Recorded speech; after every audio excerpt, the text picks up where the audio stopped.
Hello, everybody.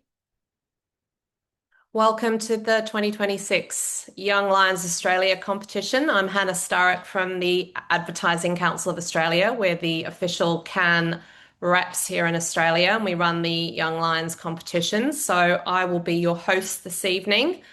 Hopefully, you are all sitting comfortably. You've got your briefs, you've read your briefs, you've reread your briefs, and you're feeling like you're ready to get started on the next uh, crazy 3-day sprint in time to submit on Sunday. So I can see lots of people still um, coming in, but we will get started because we've got quite a lot to get through.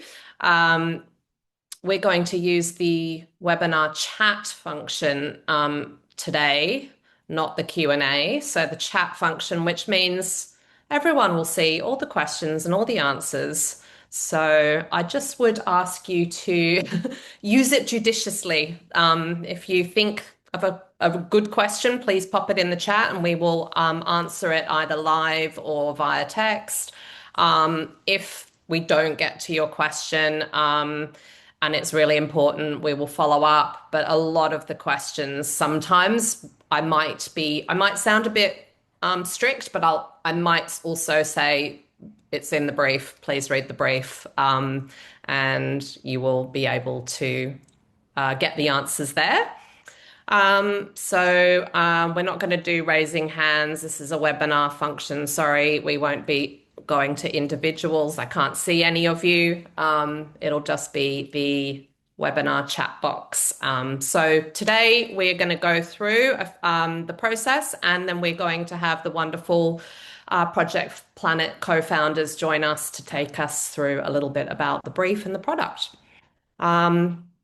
Now, before we get started with proceedings, I would like to just take a moment to acknowledge the traditional custodians of country throughout Australia and their connections to land, sea, and community. We would also like to acknowledge their culture of storytelling through art, dance, and music. And we pay our respects to their elders, past and present, and extend that respect to all Aboriginal and Torres Strait Islander peoples today. We have a lot of people joining from all across the industry. So before I get into the logistics, a reminder here about ACA. We're the peak body for Australia's leading agencies in the advertising industry. And our purpose is to foster the long-term prosperity of the industry, making advertising and marketing and comms and PR the most valued professional service in Australia. And you might not know how wide our scope is. ACA has a lot of different programs and platforms and brands, and we believe that together they really help to strengthen this industry through celebrating creative impact through things like the awards and the Effie Awards, which we run, as well as supporting things like DE&I through our Create Space program. A quick plug, actually, we've got two brilliant Inside Effectiveness events coming up in Sydney and Melbourne at the end of February, where you'll get to hear from some fantastic marketers who have been involved in recent Effie winning case studies. Plus, Walk will also be delivering the Marketers Toolkit. So please check that out and buy tickets. We also run Awards School and Ad School as education platforms, which really help to empower and supercharge people at the beginning of their careers. And we also have a partnership with the Australian on a Monday called the Growth Agenda, where the focus is on the power of creativity to drive business growth. Youngbloods is another one of our brands. You might know them. They're active in all states. They're an amazing community for anyone starting their career in ad land. So please get involved. They're always running awesome events. And of course, yeah, we're the official Cannes Lions reps in Australia, which means that we nominate judges. We run Cannes Downloads events after the festival, and we obviously run the Young Lions competition, which is why you're all here with me today. So the key dates for the Young Lions comp, just a reminder, we're obviously at the beginning of this stretch, and we are having the briefing tonight with Project Planet, and all of your submissions are due at 11:59 p.m. On Sunday evening. That is into the Award Force platform. We will then have there'll be a 2 week period where all of your entries will be getting judged anonymously, of course. We have over 200 judges lined up to score your work. And then we have a period where the executive jury will review the highest scoring entries and select 3 finalists in each competition. We're running 5, so 3 finalists in 5 competitions who will be invited to present their solution, their decks, their films live to the executive jury on the 27th of March at WPP in Sydney. And the winners will be announced that day. And then we have a couple of months to get you ready to compete against the rest of the world in Cannes in June. We have fantastic support from across the industry with our other peak body cousins in the AANA, the MFA, and the IAB. We also are very grateful that Meta and Nine have returned as sponsors of the Young Lions competition this year. We definitely couldn't do this without them, so we are super grateful for their support. And here's some of the exec juries who will be ultimately deciding which teams are finalists and which team will be going to France. It's a pretty amazing lineup of people from across the industry, and they're so excited, but they also really want to pick a team that can win gold in France. They're very ambitious on your behalf. Yes, now this always comes up. The webinar today, this briefing is being recorded, and a link will be emailed out later this evening. Deliverables, all in your brief, but just to remind you, the marketing, media, and PR competitions, your deliverables are a 10-slide deck, an A3 digital presentation board, and a written submission. The digital comp, it's an A3 digital presentation board, optional supporting imagery, and a written submission. And the film competition, a 60-second film and a written submission. What is a digital presentation board? There's lots of examples. You can have a look. We've provided links in the briefs, but this is an example of a winning board from Cannes. Ultimately, it's just a brilliant snapshot of the idea with a little bit of copy there, challenge, insight, idea, and execution. And hopefully you can whip up a good template for you to drop work into. But there's lots of examples, so feel free to have a look at either the ones from Cannes or the ones that the Australian team won with last year. We've provided links to all of those in the brief and also on our FAQ page of our website.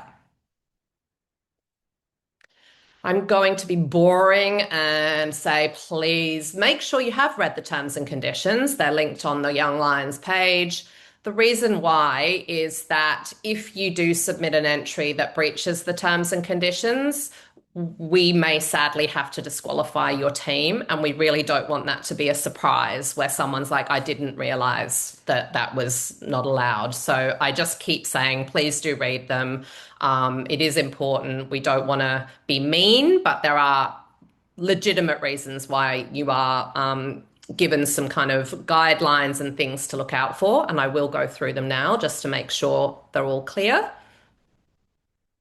The FAQs that are also linked on the homepage of the Young Lions page are also really useful. So do have a look at those. We kind of keep updating them because we know the sort of questions that you have. So we're trying to put some of the kind of commonly asked questions and clear answers there. One thing I would say is that don't overthink it. We're not trying to trip you up. There are not like secret things that we're not telling you that we just are going to be like, oh yeah, surprise. You're not allowed to do that. So if it's not in the brief and the FAQs give you a sense that, yes, this is fine, common sense, please just crack on. As long as you are not breaching any major copyright and IP issues in the film competition, most other things are going to be permissible. Remember, this is our challenge to you is to see the best of your thinking. We want to find the best team to send to France, not a really safe kind of sensible solution to a brief. We want to see something that's super creative, that's going to cut through, surprise the judges, demonstrate a really future focused kind of way of thinking about media and creative. So have a look at those resources. They're there to help you. A reminder with all of your submissions, whether you're making a digital presentation board, a PDF of a deck, or a film, none of them should have your names on them. That's because the judges will see those actual assets when they judge. Of course, you put your name into Award Force when you submit, but the assets do not have your name on them. So it should just be called Build a Ballot Campaign Name. That's all you need to do. If we see any of those assets with identifying names on them next week, we're going to have to come back to you and ask you to update and give us a new file. So please just double check that before you submit on Sunday night. Can you use AI? Yes, you can use AI. This is the same in Cannes as well. Adobe's the global sponsor in Cannes, and they actually give you a login to their Firefly, or they download a free sort of license to use their Firefly suite. The only thing in both the local comp and in Cannes is that we ask you to declare how have you used it, so that the judges are aware of where AI has been used. We believe that most teams will use it for a little bit of research here and there. If we feel if the majority or the entire entry has been generated using AI, that's not cool. We would reserve the right to disqualify the entry from the competition. So use it as a tool, but do the bulk of the work yourself. Inappropriate content. I just want to flag this. We just want to make sure that the work that you're producing and submitting demonstrates great creative thinking. And sure, it can be provocative, but it shouldn't be obscene, threatening, derogatory, discriminatory, or inappropriate.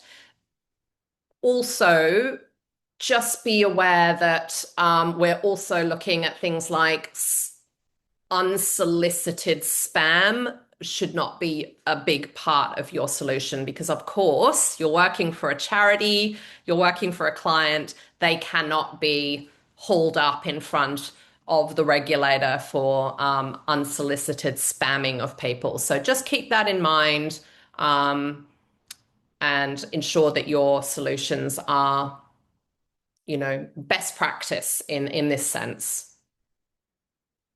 Intellectual property is a big one, particularly for the film comp. Any images, music, lyrics, scripts, film, they should be created by you, or at least not contain any third-party intellectual property rights. And this includes melodies, sound recordings, lyrics, dialogue, visual and design elements. You must ensure that your deliverables don't infringe the copyright or intellectual property rights of any third party. Now, can you mock up an idea without breaching copyright? Yes, of course you can. We do it all the time at work, right? You're going to illustrate your idea with images and so on. That's cool. You're not breaching copyright by utilizing images that you can freely refer to on the net, or even from a library. Can your film entry be based on and use a copyrighted song or melody? No, it cannot. Now, the reason why is that A, the idea is what we're looking for, not the cool track that you're going to leverage, but also it is going to be published. And in the case of the winning film last year, it actually was screened in Val Morgan cinemas for 8 weeks. So we don't want to have a issue where the entire film is an infringement of IP. If it was just a tinkly background track that could be substituted with a licensed track, that's going to be fine. So there's a couple of reasons why we're pretty strict on this, and we just think it's particularly relevant for the film competitors. So I'm going to just make sure that everyone kind of appreciates that what we're looking for here is a film that is not that we could publish on our YouTube channel without being contacted by someone's lawyers. The Award Force platform is how you're going to submit. The link is at the end of the brief. You can click straight through there. You can create an account and you'll be able to see it's pretty straightforward, the submission. Only teams who have registered and paid for an entry are eligible to upload entries into the awards platform. And of course, as a team, you only need to submit once. We don't need you both to submit. You are entered as a team, so one submission, and you'll see the entry does ask you to put both of your names in, but it's one submission per team. Now, timings and extensions. This is not a normal award show where you can say, oh, is it possible if we got it into you tomorrow? And we go, oh, okay, that's fine. No, this is not how it works in Cannes. So we are very strict that speed is actually a really important criterion for this competition. And they certainly don't give you any wiggle room in France. So you only get 24 hours for the brief in France, which is incredibly tight. Film gets 48 hours. We're obviously giving you 3 to 4 days. So we're going to be really strict on the Sunday night, midnight. No, if it's after that, sorry, you've missed the window. Okay, so that is me. I've done a lot of talking. So now I'm excited to introduce our briefing partner, Project Planet. We have got both of the co-founders with us here today, Lizzie Heading and Tegan Lerm. So I'm going to hand over to them and they're going to tell you a little bit about Project Planet, the Build a Ballot product, which is the one that you've actually been briefed on. And we'll give you a sort of a walkthrough of the brand and how the tool works. Over to you guys. Thank you so much, Hannah. Yeah, I'm Lizzie and Tegan is with us as well. Tegan will be answering and available for any questions in the chat. We'll give us a couple of minutes to start running through some things before I'm sure there's many questions out there before you sort of start bombarding us with those. But yeah, we're so excited to be here today. Tegan was just telling me she's had a whole lot of messages from friends being like, oh my gosh, you guys are the briefing partners. So it's just so cool to have all of you here sort of looking at the thing that we've poured all of our love and blood and sweat and tears into over the last few years. And we can't wait to see all the cool creative ideas that you guys come up with. So for a bit of context, Project Planet is kind of, I guess, the parent organization that sits behind the Build a Ballot tool. Project Planet is we're a climate organization, and our whole goal is how do we turn these big moments of urgency and potential impact into kind of climate impact. And that sometimes can look like things when there's a natural disaster. How do we connect people with ways to help? And another really big way it works is when there's things like elections. How do we connect people with tools and resources that mean they can make an informed vote that allows them to prioritize issues such as climate change in a way that helps us make, really big, impactful change? Our kind of, general belief in all of this, and we see this in a lot of data, is that climate change is not as controversial issue as sometimes it's made out to be. Most people, like 80 to 90% of people, believe climate change is an issue and to some extent want to see more ambitious solutions. We're all busy with all sorts of things in our lives. We're all, many of us anyway, struggling to pay rent, enjoying all those other fun things that come with living in a society, but it doesn't stop us from ultimately caring about climate. The thing that is sometimes missing is that link between that concern that people feel in those particular moments and the action. So we actually launched a tool in the 2022 election that was called Vote One Climate, and that was very much did what it said on the box. It was like, if climate is your top issue, use this tool and we'll show you which candidates and parties support strong climate policies. And then, 18 months ago, when we were starting to think about the 2025 federal election, we sort of had this realization that, as I've said, while climate change is still a really big issue for a lot of voters, it probably wasn't even Tegan and my top issue at that election. And so if we wanted to create something that would help people, make a more informed vote and prioritize climate when it was important to them, we had to kind of go a little bit bigger. And from that, where we sort of created this idea for Build a Ballot. So I'm not sure what order the slides are in, Hannah, but if we can kind of jump to the how it works slides, we'll sort of run you guys through exactly how it works. So you may have come across it last year. Oh, I'm missing them here. But essentially the way that we sort of thought about it was, if you have a friend that you're talking to about voting about the election, and you or your friend, whichever way around it is, like, doesn't know that much about politics, that conversation might go something like, hey, okay, like, I don't know who I want to vote for. Okay, like, what issues are important to you and what policies do you want to see when it comes to those issues? And then hopefully the more political friend can say, oh, well, I think maybe you'd be best aligned to this party or this candidate. And essentially what we've created with Build a Ballot is that in a tool. So it starts by asking a series of questions, and these are about policy. They're not about party brands. They're not about sort of ideology. They're about questions to do with climate change, but also questions to do with things like the housing crisis or health policy or education, the big issues that we all agree are the things that we want our politicians to be focused on solving. Once you've answered those questions, the tool creates essentially like a match score. So we've gone and asked candidates and parties how they support the same policies. And essentially your match score is just a very simple calculation of, well, if you support these policies, that candidate supports 90% of them, you have the sort of 90% match. Basically works like that. Once you're given that match score, we don't actually assign your preferences. So you're just given a kind of sense of how well you match with the candidates in your local electorate. You can then drag them up into your voting plan and actually put them in the order of preference that you want to take into the voting booth on election day. We know sometimes when it comes to preferential voting, which obviously we're really lucky to have in Australia, it allows us to have a lot more flexibility with the way we vote. We know that sometimes that can be a bit of a confusing thing to wrap your head around, especially when parties are trying to hand you their, vote like this cards, but ultimately you are the one that gets to decide your preferences. So Build a Ballot was really designed to help people figure it out so that when you do go to walk in on election day, you can already have that pre-prepared. It's really important to note upfront, like, the tool itself is completely nonpartisan and we're a charity, so we don't align with any party or candidate. Obviously, we have, our bias of being a climate organization, which we always, disclose when we talk about what we do.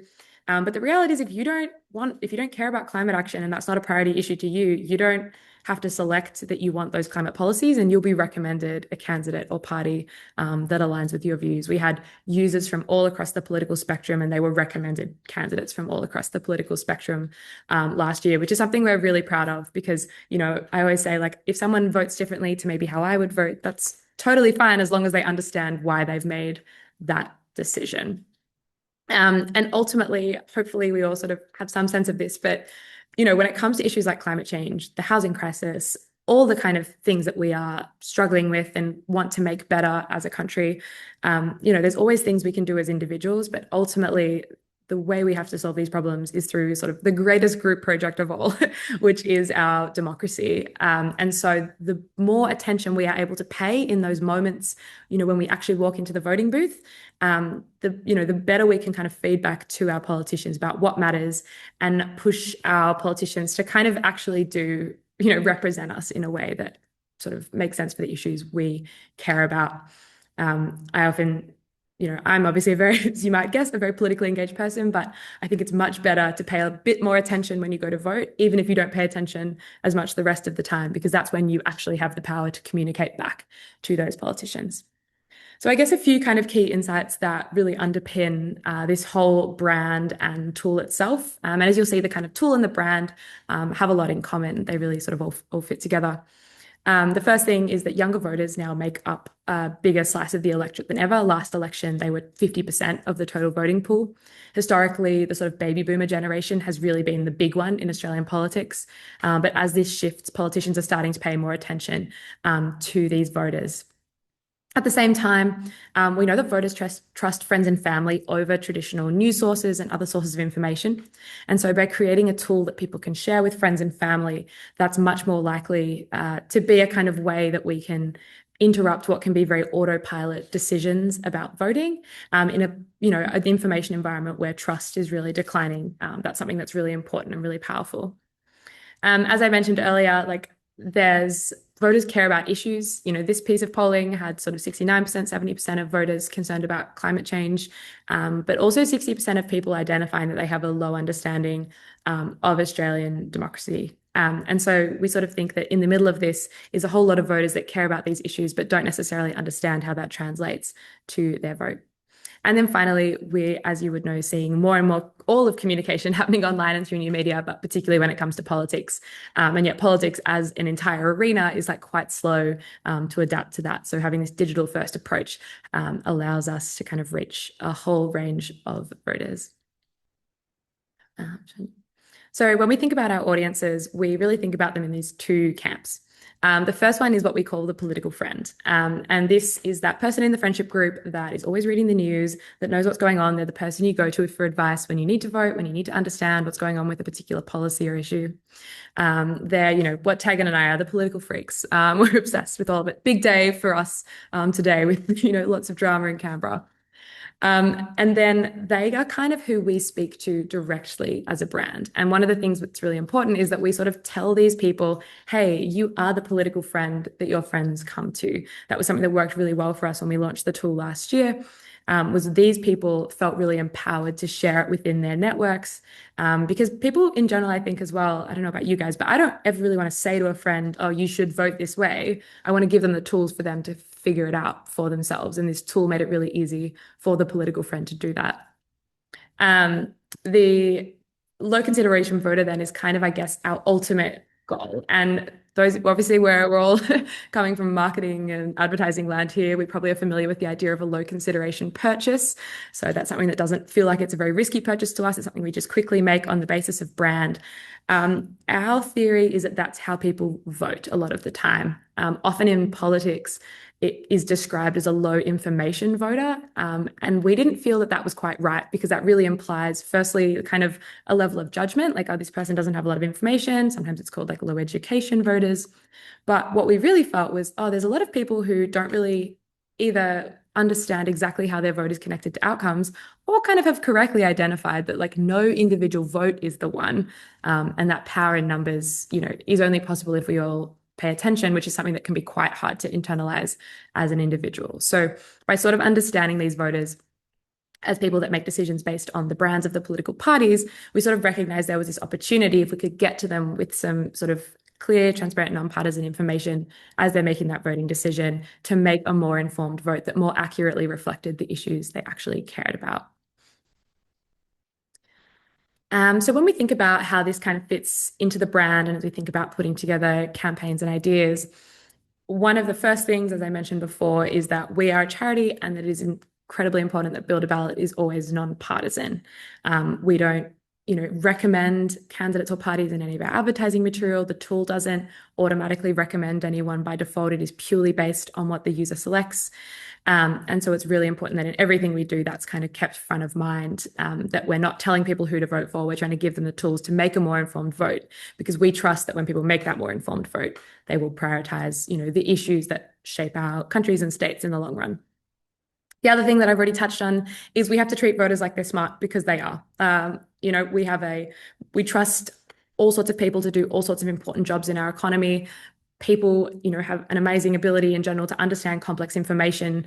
We assume that across all areas of our economy, and yet politicians sometimes, I think, assume that we're not really paying attention, and sometimes that voters aren't as smart. And one thing that we do that I think sort of separates us sometimes from some other political campaigning is we just go in with the assumption that voters can handle really complex information. A lot of people told us when we first came out with this idea that it wouldn't work. People don't want to pay attention to policy, they don't care. But we found completely the opposite. We had, over 500,000 users last election, and all sorts of people telling us these amazing stories about how, they just have learned so much about where candidates and parties stand based on these issues that they knew a heap about already. The final thing that's really important is this trust through authenticity. So as we've all seen, politics is not necessarily known for being an arena that's super trustworthy and super transparent. And we really try to be as transparent and authentic as we can. It was helped last year. It was really Tegan and I putting this together. We had a lot of accusations of, big dollars and things like that, which I think mostly is that I'm a brand designer, so our posts look quite nice. But it was really just Tegan and I going absolutely crazy with, a few 100,000 or so small dollar donors to make Build a Ballot possible. And that origin story is something we want to really continue to build into the brand and should come through in all the ways that the brand speaks.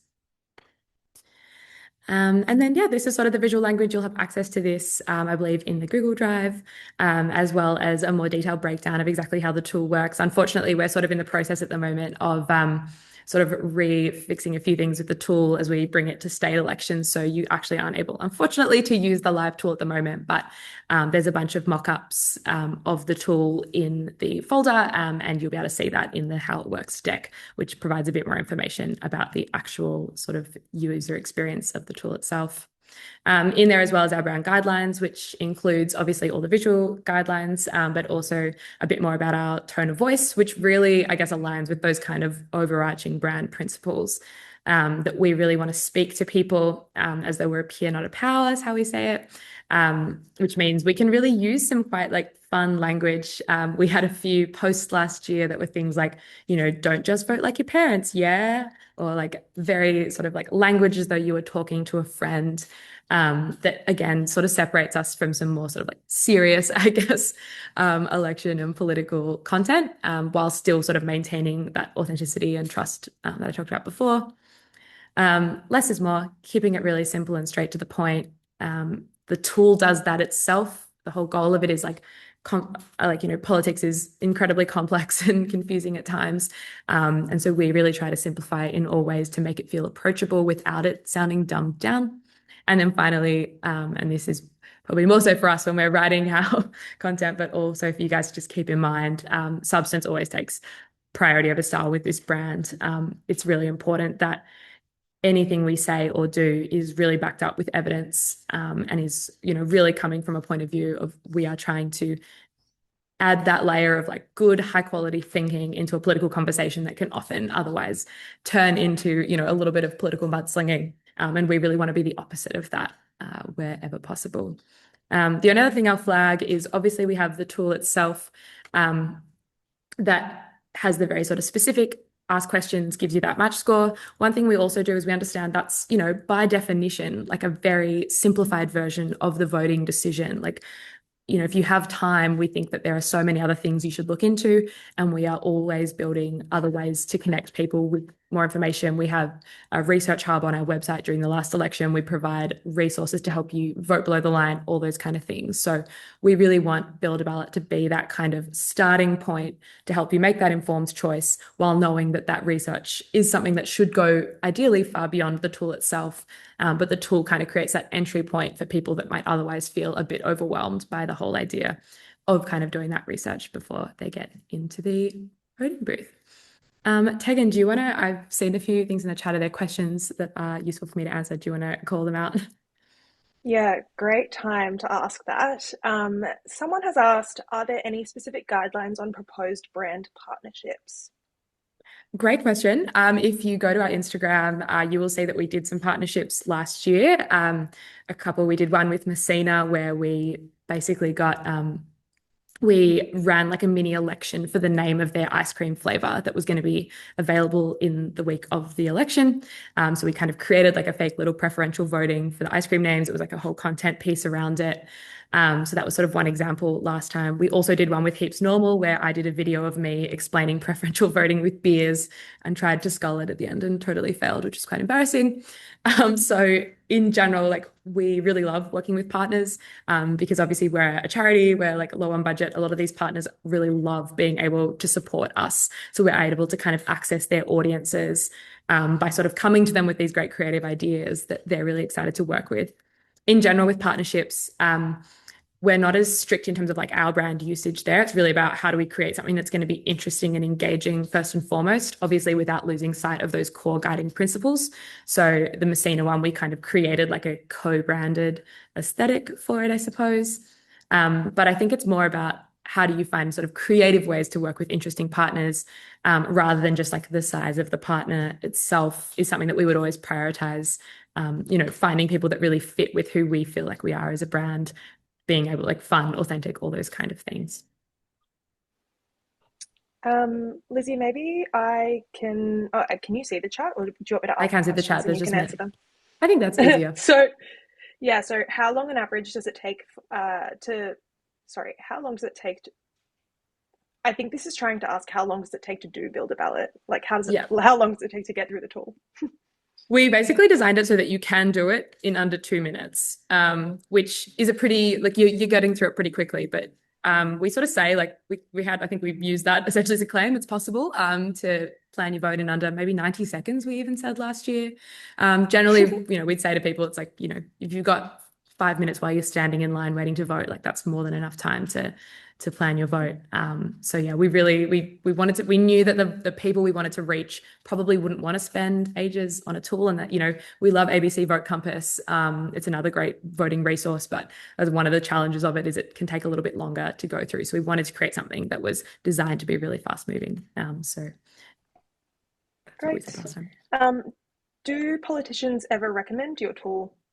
Yeah, we had a really great response from a whole lot of politicians that shared our tool.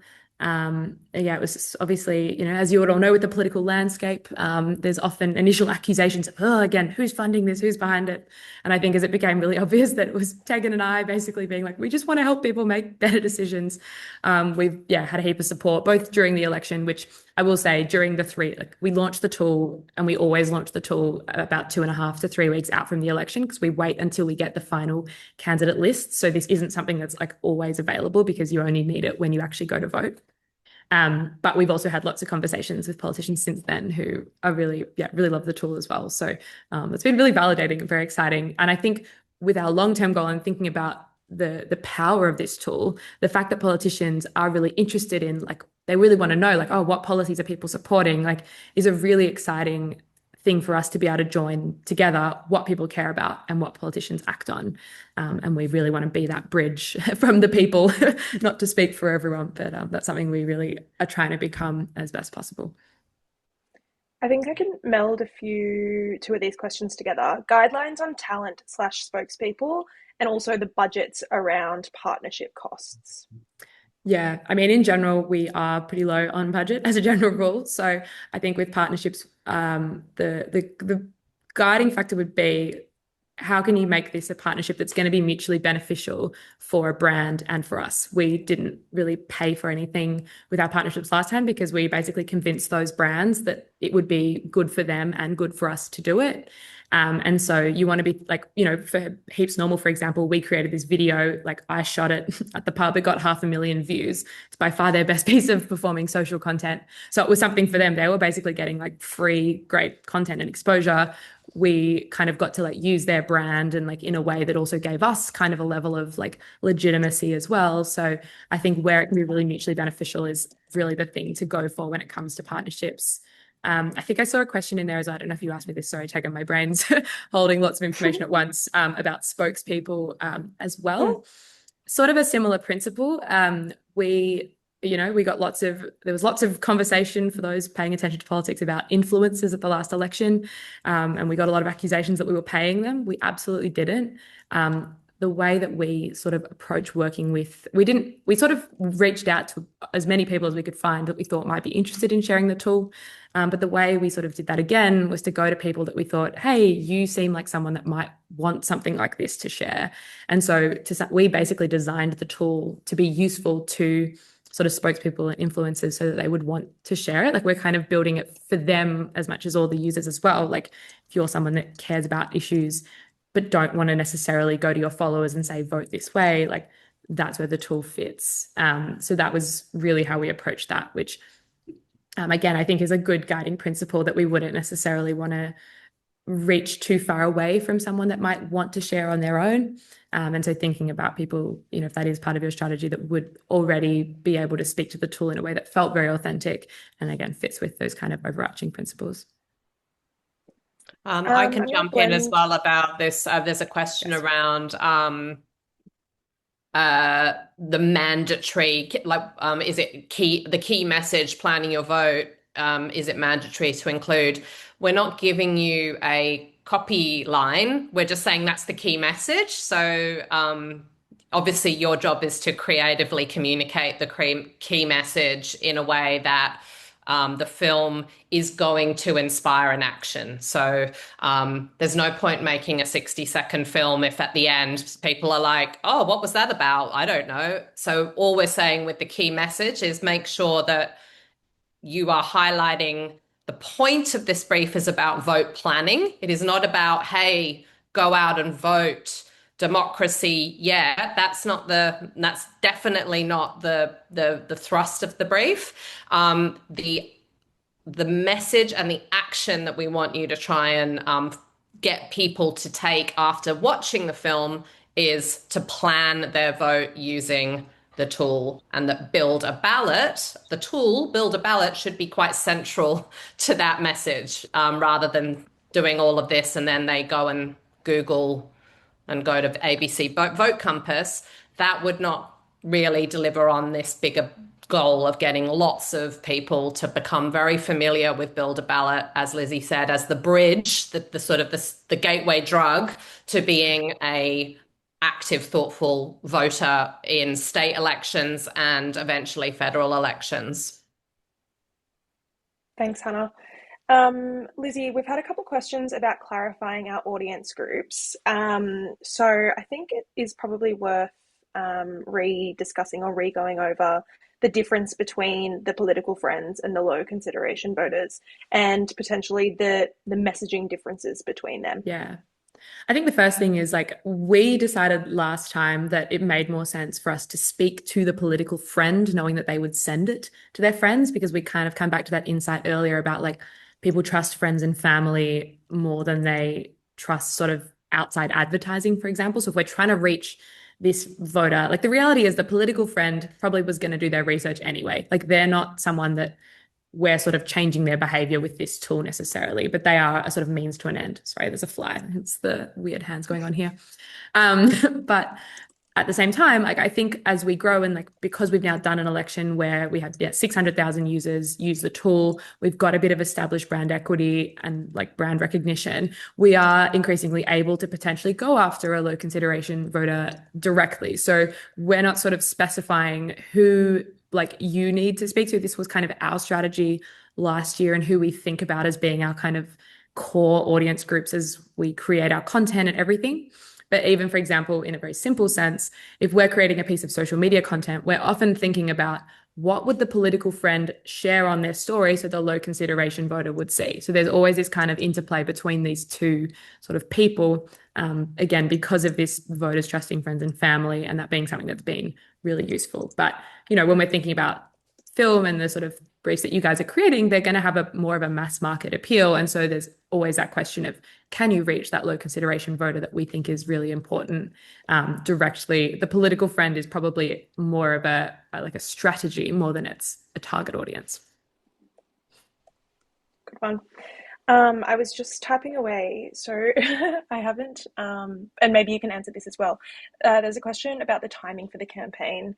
They've said, conscious the focus is on state elections for 2026, but South Australia is during the submission period, leaving the Vic election, but the broader goal of 2 million users is for our next federal election in 2028. I basically wrote and then got stuck. But I said, don't think specifically like you're creating campaigns for Victoria. Think more broadly.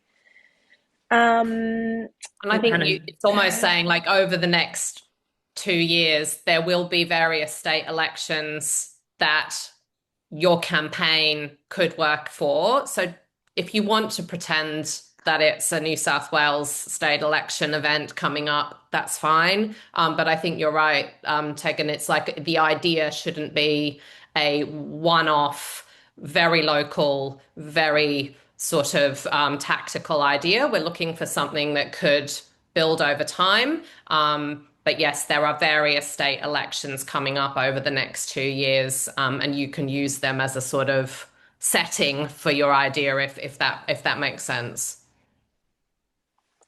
exactly. Um, Lizzie, last year's questions were answered from the perspective of the user becoming PM and choosing the policy they would back. Is the plan for the next one to keep the same structure? Um, it will probably be changing a little bit. It's something we're honestly working out internally at the moment, but it'll probably be less binary is probably the only thing that will change, but it will still be that idea like, here's a policy, do you support it or oppose it? We're going to essentially add in the idea to have somewhat support and somewhat oppose. So you have a little bit more kind of gray area, which can get a better kind of match score ultimately. But yeah, it really will be, how do you feel about, I can't think of a single policy off the top of my head right now, which is amazing. But like, here's a policy. Do you like it? Do you hate it? Do you like it a bit? Do you hate it a bit?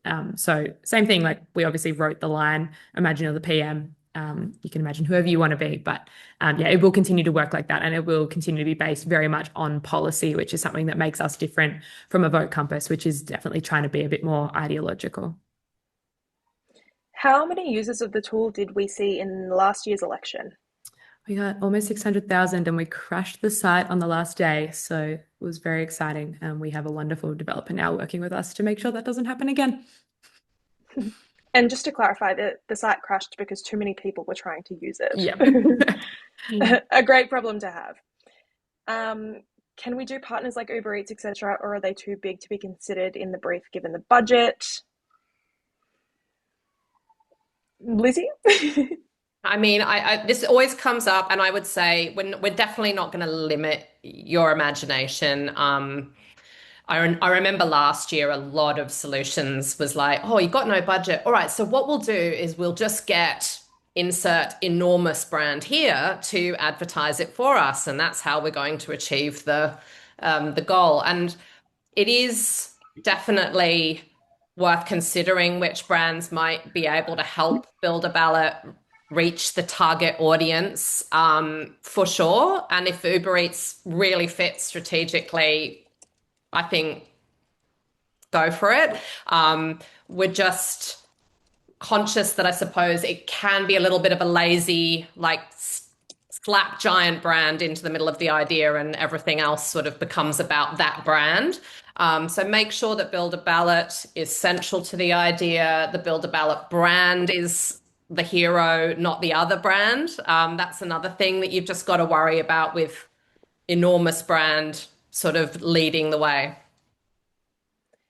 I'll quickly answer this one. The current Build a Ballot tool website is not live, but there is a document in the briefs that tells you how the tool works. Next question, can the execution and strategy use a global approach without limiting the scope of the brief to just Australia?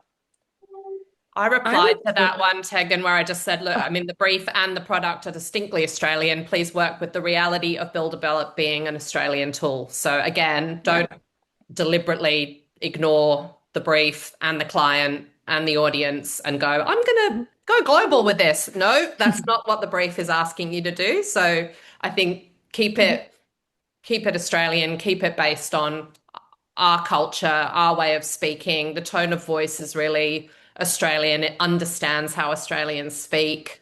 So I think that's really important that you demonstrate that you get the brand rather than just taking it as a sort of theoretical behavior that you could advertise in any country.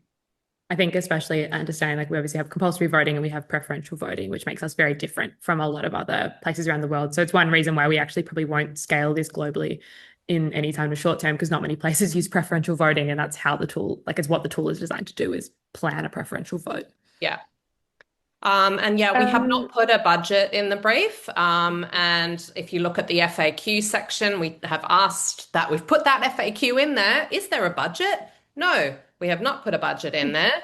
So on one hand, it's to give you some freedom. We're not costing up your solution. But you know what? You are working for a charity with low to no marketing budget. So if you come back with an idea that's going to cost hundreds of thousands of dollars, there will be an issue there around the execution of your idea will be marked down, I would imagine, by the judges as being unrealistic, and probably just not as strategically aligned with what the brand is capable of.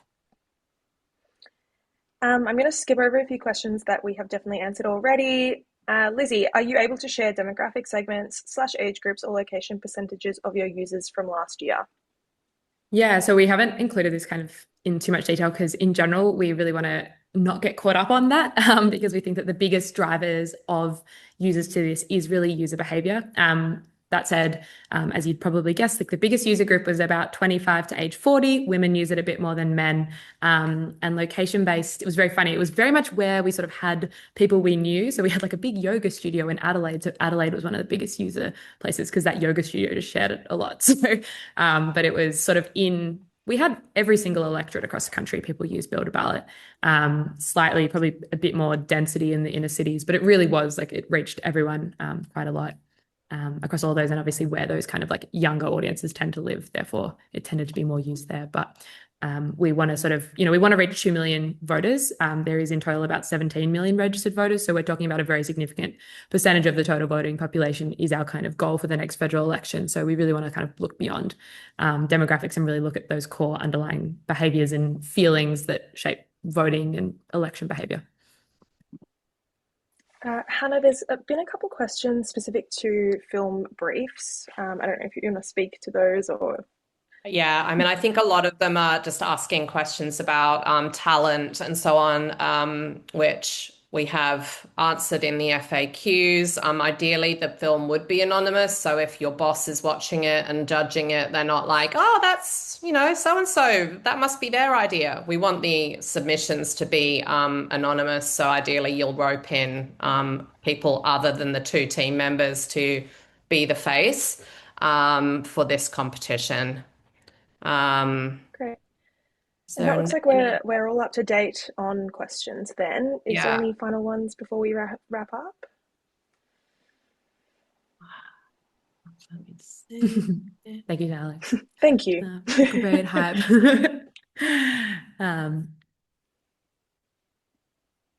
Awesome. I don't have info in the highest dwell time off the top of my head, unfortunately, and I actually don't think my analytics were that well set up, but that's something we will. And again, I think once you're getting into that level, if it's not in the brief, it's probably not critical for you to have that data to answer it. So you can do some of your own research, obviously, to... We've had a couple people jumping in with the humor. I think we were actually talking about this in the office today. So it is a real challenge because one of the, as we said, you want to treat people like they're smart, but you can also use humor. How do you do that? I think that's not something I can necessarily apply a rule to, but the kind of way I would think about it is if you are talking to a friend of yours that doesn't pay attention to politics, what could you say to them that they might find funny? It sounds simple, but just imagine there's a human involved. And that's where you can kind of find that line. Is that likely to make them feel, oh shit, I don't know about this, and make them shrink? Or is it something that opens up a conversation? So thinking about the way that humor can open up connection as opposed to shut it down. And that's something that we can't really specify, but has to be kind of a judgment that's made on the basis of understanding what that audience might be like and really getting in the head of what that kind of voter was. One thing that we sort of thought about last year, we were actually just sitting in our office sort of co-working space, harassing people in the hallway to, what do you think about voting kind of things? And one girl said to us, oh, every year, like I say, I'm going to do my research, like, my brother, it's like really important to him, like all these reasons why I understand politics is important, but like, I just always feel like I never remember to do it and I feel a little bit guilty about it. And we were like, oh, that's like really interesting. Like that's somebody who is really switched on, understands all of this, but just doesn't actually do any, like doesn't think before she walks in to vote, but feels guilty. So like, we don't want to like get angry at her about that guilt or like make that into something that causes her to shrink away, but how do you just elevate a little bit very carefully that feeling in a way that prompts into action, which is that, the challenge of us of advertising, to do that in a way that is effective.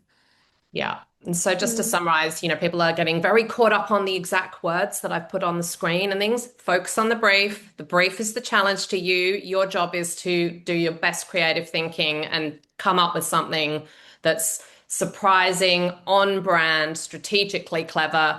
All of the words like surface the moment of doubt. I'm not telling you that that needs to be in the ad. What we're trying to do is interrupt autopilot voting. So how do we stop people? How do we give them this moment of like, oh, it is weird that I haven't, oh, maybe I should. That's what surface the moment of doubt is. So just try and absorb the vibe here, guys. We are not a typical client. You're not going to be asked to put exact words and T's and C's.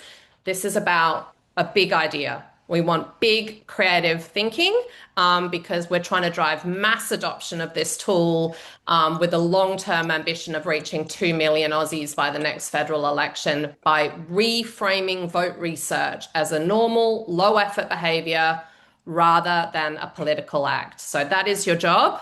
Reframe vote research as normal and low effort and make it something that all of us should just be doing. Like, what the hell? Why aren't we? Why aren't we all on Build a Ballot? Like, just make people question this sort of strange blind spot that we have. It's a great brand. It has heaps of personality.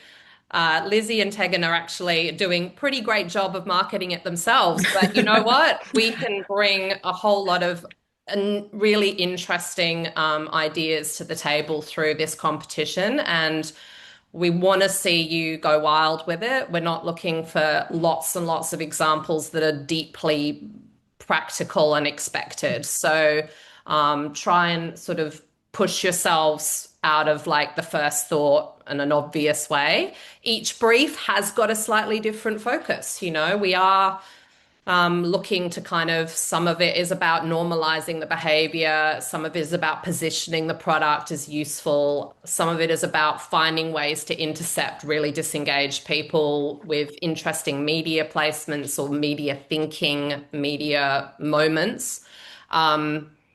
So all of these briefs hopefully build into a great behavior change engine. Because we've got a fantastic opportunity to capture a huge portion of the electorate and get them to do their research, and very likely they will make a conscious and a more values-led vote if they do that. And that's all we're asking here is thoughtfulness and an engagement with the process, maybe to a higher level than you've ever done before. All right. I think we've answered the questions. Thank you, Tegan. Thank you, Lizzie. You're brilliant, brilliant quiz masters and co-hosts. I hope everybody is feeling inspired and ready to crack into their briefs. If you have any truly important questions that we haven't answered, then you can email canlyons@adcouncil.com.au and we'll do our best to answer your question. But please believe me when I say most of the information is in the brief. All the information you need is in the brief, and the associated PDFs that have been linked, and the FAQ section on the website does also address some of these little logistical questions that you have. So good luck, everybody. We can't wait to see what you come up with. Pace yourselves and Look forward to seeing all your brilliant thinking next week as we start to go through the many entries from all across Australia and try and find our winners. All right. Thank you very much. Thanks so much, everybody. So excited to see it. Thank you again. Yeah. Bye.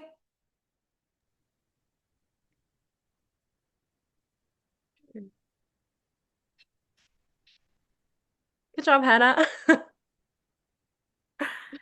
Oh, close the webinar. Hang on. How do I close the webinar?